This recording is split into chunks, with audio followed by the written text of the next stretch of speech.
Oh, thanks.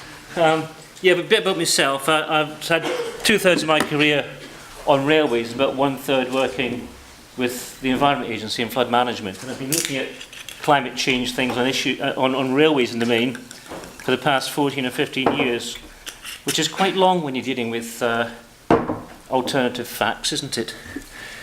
But this is a photograph here in the background. There is a place called Adlestrop. Does anybody here remember Adlestrop? One or two, that's great. The others can Google it at some stage. Adlestrop, 2007, not far from where I live now. We had something like 200 millimetres of rain in about 8 hours in the Cotswolds, and that was the effect on the Oxford-Worcester line. I know it's not in the north, but it's one of those things that when the water subsided, the track was left hanging, and there were loads of clay drainage pipes in the field on the left. But Network Rail didn't know they were there. But there have been problems like this in the past. So a lot of history of flooding that we need to tackle in terms of climate change. I want to, in this talk about what climate, weather and climate change is all about, how it's relevant to the railway system, why adaptation, that might be a new term to some of you, is important, the opportunities for the northern hub, the northern powerhouse, the northern transport as we go forward, and what makes for a resilient railway.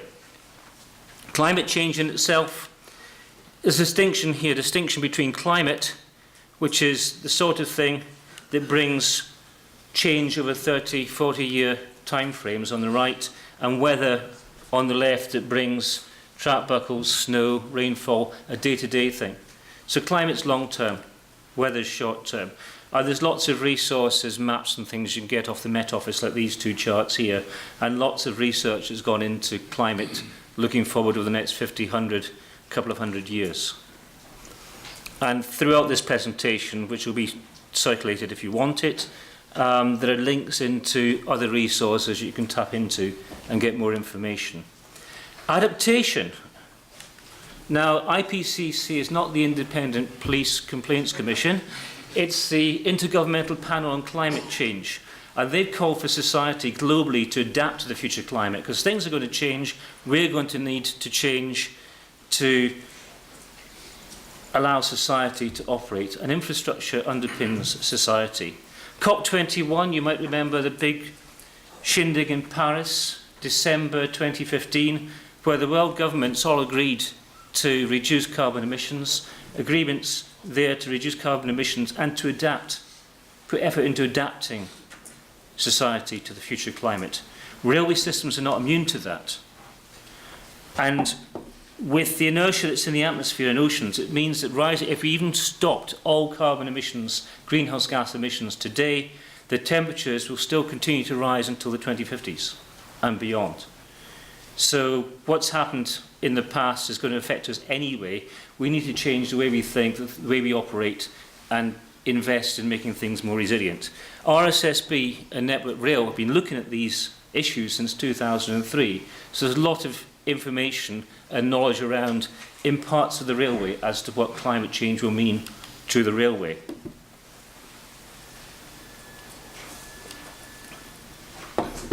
What drives the weather? What drives the climate? I'm not going to go into detail here, but basically what happens is the warming around the equator of the Earth and the cool at the poles means there's a circulation of air from the equator to the poles, warm air going up and cool air coming down. And that causes cyclones and anticyclones, it causes weather. And within that there's an energy cycle, a water cycle, and the weather and climate all changing because of this heating up. The heating up with greenhouse gases causing a greenhouse effect. Again, I don't want to go into too much detail here, but Met Office Hadley Centre's got lots of information on weather and climate. The UK Climate Impacts Programme used to be called UKIP, but they changed their name. And I do refer to links. There's RSSBs and RSSB and UIC have got a resource called Spark, and if you go into the Spark resource, you can register for it and get a lot of information on climate change. RSSB has done an awful lot of work researching climate change, The information's all here. There's hundreds of records, hundreds of research papers, and references to standards and the like. Relevance to railways, relevance generally. If we look at this chart here, it's a bit out of date now. It's a 2005, 2006. But what we found from this is the red is modelled European surface temperatures. The black is recorded, and what we're seeing there is the sort of upper and lower bounds are roughly the same, which tells us the modelling is quite good, so it calibrates well. What I said a minute ago about if we turned off all greenhouse gas emissions, we're committed to these sorts of rises by the 2040s, 2050s anyway, what we're saying there. 2003 was a hot year. We had lots of track buckle issues across the railway network, a lot of it due to not so good record keeping. But we had a hot year in 2003. By the 2040s, that'll be an average year. By the 2060s, that'll be a cool year. 2040s ain't far away. Doom and gloom. 35,000 people died across Europe because of the heat wave. So we need to plan for a lot of things for future climate change. One bit of good news here is that people tend to acclimatise to hot weather. So by the 2040s, 2050s, we'll all be taking siestas. That's not so bad, is it? But within this, we need to think about asset life cycles, think about what the railway is for, think about resilience, efficiency, sustainability, and other changes that are happening. And I'm glad to see the sort of effort put into the Northern Hub and beyond in terms of looking at how we can sustain demographic change and population growth over time. And the other thing I want to say as well is think about what the railway infrastructure does in terms of the subsystems, like drainage. What does drainage do? Drainage isn't just there to take water away, it's to serve the track bed, it's to serve the earthworks, it's to keep things relatively dry. So if we think about what the subsystems do in terms of sustaining the whole railway, you start to think about railway systems. Now the railway system, coming on to the railway system, most of the railways in this country were built by 1850, and I was listening to John earlier on talking about the north-south, but a lot of the railways, most of the railways were there to move coal and iron ore, freight railway, and not a lot of standards were used at the time. Standards didn't really come about for earthworks and drainage until 1860s, 1870s and beyond. So there's stuff out there we don't know what's in the earthwork. We don't know where the drainage is. The railways, as they were built, cut through the landscape, make them vulnerable to rainfall, groundwater, flooding, landslip. And these days, I think, personal opinion, that railway is much more sensitive than it was, say, 50 years ago. Think about 50 years ago, we pulled levers, we moved switches, we moved signals. Telegraph wires are strung on poles, whereas nowadays telegraph wires and power cables are in troughs at the line side, which make the troughs make good substitute for drains as well. But water and electronics don't mix. Train wheel diameters, if you think about trains these days, you've got smaller wheels. We used to have a 915, a 3-foot diameter wheel on practically every bit of rolling stock, apart from locomotives. Nowadays, we've got small diameter wheels on the 220 series Voyagers and Meridian type trains, on freight wagons, which mean the bearings are much closer to any sort of floodwater. And electronics on trains, well, this shot here, it isn't in the north again, but it's one of our Voyager friends on Dora's seawall in 2003. It stuck there for about 5 hours because the nearest rescue locomotive was in Birmingham. And the railway in the 1950s, 1960s tended to have compatible couplings, a hook and a bit of chain. So you could have pulled that train out of there fairly swiftly if this sort of thing happened in the 1960s, 70s. But the rescue locomotive took so long to get there, that one event, which was caused by salt water getting to the electronics on the train, that one event cost Network Rail more than £100,000 in delay minutes. So nowadays the railway is a bit more vulnerable when it comes to sophistication, but there's things we can do about that. Things to remember. I talk about water a lot because it's been a third of my career with the Environment Agency. Thomas Telford is reputed to have said water is a civil engineer's greatest enemy. Water and flooding has been identified in the National Adaptation Programme that DEFRA have produced. Water and flooding is one of the key climate change risks for the country. And I've also got another quotation: the water goes downhill. And I claim fame to that one, but not people tend to appreciate that when talking about flooding and drainage.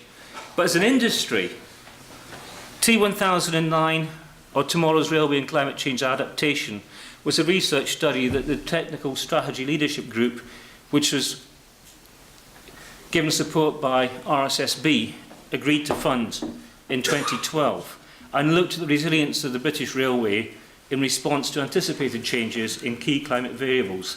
All of this stuff has been published. You can find this research in brief, that's a very slim document there, on the Spark website. 2 phases. The first phase looked at knowledge and gaps in knowledge as regards climate change and railway. The second phase looked more closely at climate change vulnerabilities, ideas for support tools to increase the resilience of the railway. I've got some examples of climate change, and I go into some of the concepts that came out of the Tomorrow's Railway and Climate Change study. I'll just put these up. Temperature, mean daily maximum temperatures, on average go up by about 5 degrees. That's average. We don't talk about the extremes. So we can have some very hot days by the 2080s. Yes, siesta sounds to be quite a good thing when speaking to Spanish people. It could be the sort of way we need to go in our cities in the Midlands and the North. Variation of rainfall, summer and winter precipitations. Summer could be very dry. Projections saying minus 40% in rainfall, and winter up by 1/3. And then we think of Storm Desmond and what happened back end of 2015 with 300 and odd millimetres up in Cumbria. Interesting. Some of this already seems to be happening. That's an extreme. These are average. Sea level rise up to 76 centimetres by the 2090s. Storm surges around the coast. Increase in the number of lightning days. So all these things mean we need to think about what we do with our railway infrastructure. The impacts on the railway to a bunch of track and PWI people: track buckle risk, excessive overhead line sag, especially on the tethered systems that are usually used in stations, passenger and worker discomfort. And these days, thinking about when I was working, wearing my shorts and a wee yellow vest in PR in the 1980s, I look at everybody with their helmets and all the garb they wear these days. Interesting. We need to think about worker safety. Low temperature. We're still going to get low temperatures in the future, so we need to be prepared for the usual sorts of winter impacts. Slips, trips and falls important. Brake effectiveness on trains is important because sometimes it's very cold. You can get condensation in the air pipes causing problems with brakes, and snow and ice falls as well. We'll still get them. Earthworks failure landslides with the high precipitation. We're very familiar with these happening these days. Bridge scour, Lamington Viaduct just over a year ago, that sort of thing could happen, or the conditions behind that could happen if we don't keep up with the processes of investigating and managing scour risk. Coastal erosion, damage to seawalls and earthworks failure on the coasts, and high winds can bring damage to overhead lines and propagate line-side fires. That chart at the side there shows in the red, mainly to the south of the country, but quite a bit round here, the days that maintainers will not be allowed to disturb the ballast in the 2080s. Sorry, it's the 2040s, that chart. And as you know, if you disturb the ballast, you increase the risk of track buckle. And the red there shows that we won't be allowed to disturb the ballast in the 2040s for about 2 months of the year. So you need to think about how to maintain things. On the other hand, the tracker program identified a number of practical tools, and it cross-referred things like the Network Rail Drainage Manual, which actually gives climate change allowances for it when you're refurbishing and installing new drainage. And there's a stack of reports and appendices. The worrying thing about the tracker T1009 program was it came up with about 200 recommendations, which makes it rather difficult to pick out the key ones. And RSSB is working on that just now. And there are case studies and new concepts that are described. You can access them through the Spark portal, and I've got a couple of examples coming up here. One example is an extreme value analysis for rainfall return periods for 40 towns and cities in England and Wales. And we didn't do this ourselves. We found out there was a city-based research program going on, and we cross-referred to this.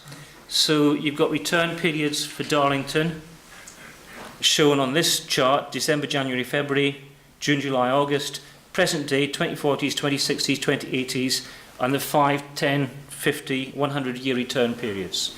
So if you're into drainage and you're doing drainage work around Darlington, this is interesting, but there's 39 other towns and cities. So designers can use this kind of information. And the chart on the right talks about changes in temperature and other climate variables. Again, that's available through the Spark portal, and it's zoned around the country. There's a few concepts that came out of the tracker program, one of which was uncertainty. And if you think about climate and weather and changing a 30-year projection of averages, which is what we get out of the UK Climate Impacts Programme work, to a detailed weather forecast, we understand that there's quite a bit of certainty in projections for heat for up to the 2050s, but not for wind. For precipitation, it's reasonably accurate, but it's still within a range. And you can get the data from the UK Climate Impacts Programme work down to about 5-kilometre resolution, but we haven't got that sort of resolution with our asset data generally across the country. So there's limitations there. But one of the things we do know is because there's relative certainty over the next 20, 30, 40 years in how the climate's going to change, then if your infrastructure only lasts that long, or your assets like rolling stock only last 20, 30 years, then you don't need to go far to find out what conditions they'll be enduring over the next 20, 30 years. It's the longer life assets that we really need to think about. And beyond the sort of 30, 35-year life cycle, one of the good examples is Thames Estuary 2100 programme, which looks at long-term adaptation of big assets, long life assets. The other thing we found out, and I've got a little bit more about this, is challenging the economists. Investing in resilience is a huge challenge because we invest to protect something that might happen 20, 30, 40 years off. And we've done some work into that, looking at traditional DFT and Treasury Green Book economic analysis, and we're actually challenging some of the processes they use. Thames Estuary 2100 is all about the Thames Barrier and the Thames tidal defences, which protect central London and a lot of land around the southeast from tidal flooding. The barrier was designed roundly in the 1950s and 60s with a limited sea level rise in mind, but not the frequent storm surges we've been seeing in the past sort of 10 years. And the approach they're using with the Thames Barrier, shown on this chart, is if this is keeping flood risk at a level over the next 80 to 100 years, then the idea with the Thames Barrier is to do small interventions. The intervention is carried out every so often to reduce that risk, knowing that over the next 20, 30 years it will be fit for purpose. And the idea behind doing smaller interventions is you don't spend as much, you're not locking yourself into a long-term solution that might not work, which is what's illustrated here, and you're able to modify your approach depending on how the science and projections get better over time. So an incremental approach, adapting something now in a small way and revisiting it in maybe 30 years' time, is a good way for long life assets to be adapted over time. Another concept, we looked at Cowley Bridge Junction in the southwest, where Network Rail have had problems over the years with flooding. And Network Rail have actually carried out a study whereby there's a good benefit cost ratio to raise signalling equipment and do work on structures around the River Exe near Exeter. And it's all about looking at the cost of doing nothing versus doing something, and the wider context of rail disruptions. And what we came up with in the Tracker programme was a way of looking at the economics that challenges a traditional way of looking at investment in rail. The traditional way is to look at the benefits to rail users. But down at Exeter, we looked at the benefits to the wider economy, which in Treasury guidance terms is not actually allowed, because the wider economy, tourism in the southwest is very important. And Treasury think that if tourists don't go down there, they'll go somewhere else in the UK. But the reality is they go to Spain or somewhere else. So the money is lost to the economy. We did a couple of things with this work. We actually looked at delay minutes as a measure of resilience, and that doesn't work because delay minutes are worked out against a timetable, and you can change the timetable. If you close the line, you don't get delay minutes. So we talked about a journey availability metric that could be useful for planning resilience. We also looked at the Network Rail study, where the Network Rail study came up with a net present value of 3.5 million, I think it was, and a benefit cost ratio of 1.6 for one option and a 0.8 for another option with a negative net present value. But factoring in wider social and economic benefits like tourism, we found benefit cost ratios 7-to-1 or 4-to-1, which really starts to justify the scheme. So challenging the economists is a good thing. Resilience measures can be hard and passive, like coastal defences or drainage. They can be done by design. They can be through redundancy, having 4 tracks instead of 2, or alternative routes. Resilience measures can be through investment in maintenance activity. Maintaining drainage is one of the most effective ways of maintaining resilience for earthworks. They can be soft, like flood warning plans or other response plans, forecasting systems. They can be soft, like understanding communication, having conversations, knowing where your critical infrastructure is, and having service standards for those. Identifying parts that are at risk, more at risk than others. It can be soft, like training people. This is a dissemination activity for me. This is bringing people up to speed with climate change and the importance of looking ahead. So this is kind of building capacity in people, this event. A good practice can mean exercising response plans, or even exercising looking at different scenarios for the future. All these boxes here show different ways of making resilient railways. So it's understanding the existing situation, looking at the future, looking at legislation, policy, research, innovation, thinking system, what's connected to the railway. Power, energy, supply chain is part of the railway system. How robust is your supply chain to bring in repair parts if something is knocked out by lightning? And organisational issues. If the whole governance of the railway understands resilience, then we've made a major step forward. But people are very focused in the short term, in my view.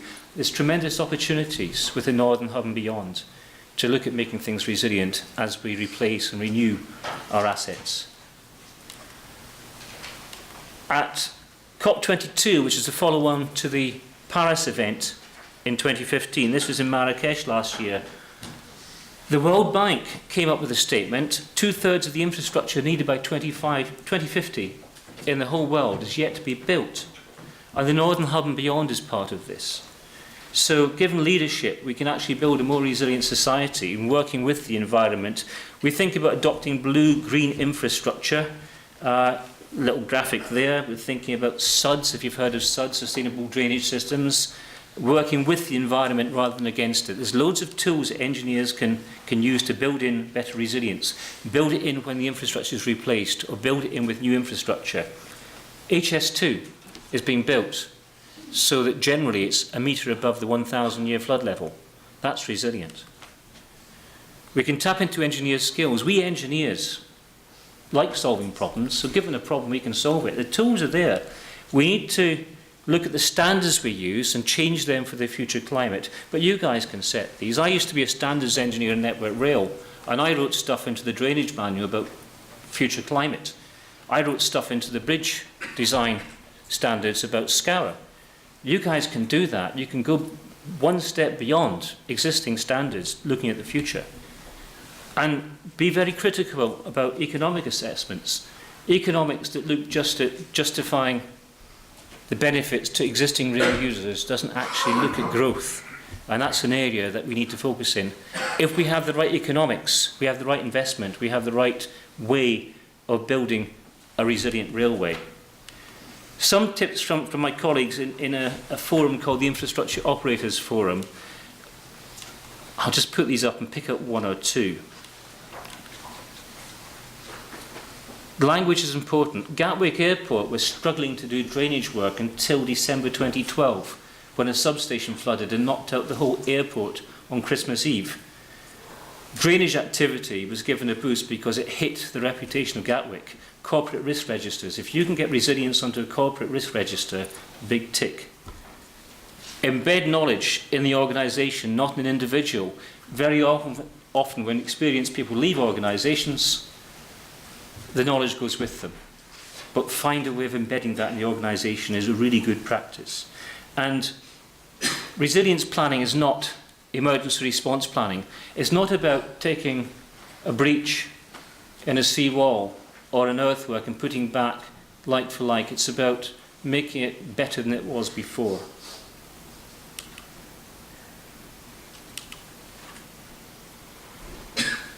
Impacts and potential resilience measures. I'll just let this scroll through.